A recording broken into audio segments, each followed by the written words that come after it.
আসসালামু আলাইকুম। আজ আপনাদের সাথে শেয়ার করছি অনেক টেস্টি একটা চিকেন বিরিয়ানি রেসিপি।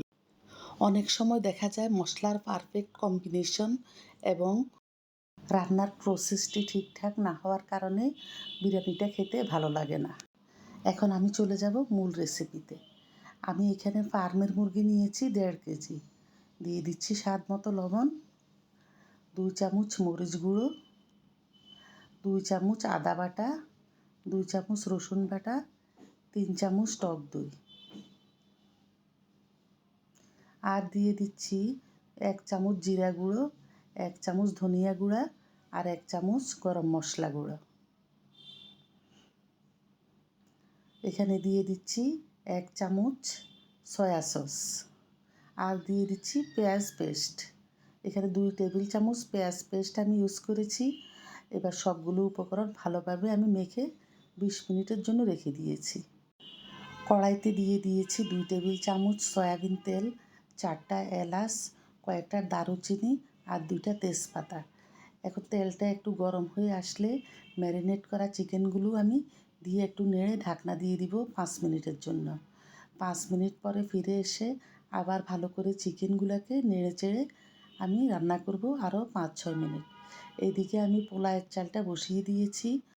এখানে আমি চিনি গুঁড়া চাল দিয়েছি 1 কেজির থেকে একটু কম। কিছুক্ষণ আমি নেড়ে চেড়ে এখানে গরম পানি দিয়েছি চালের ডাবল।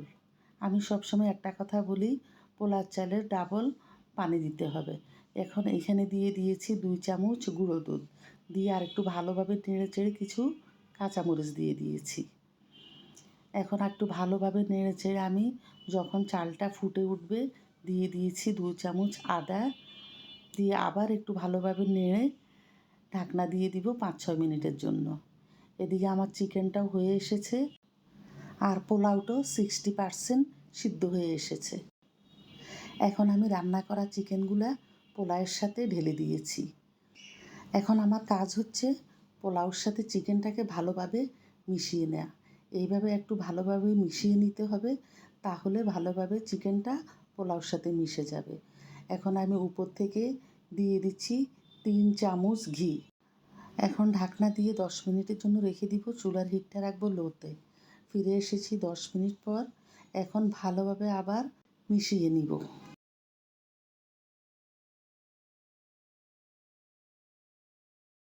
চুলার হিটটা একদম লোতে রেখে আবার ঢাকনা দিয়ে দিব 5 মিনিটের জন্য।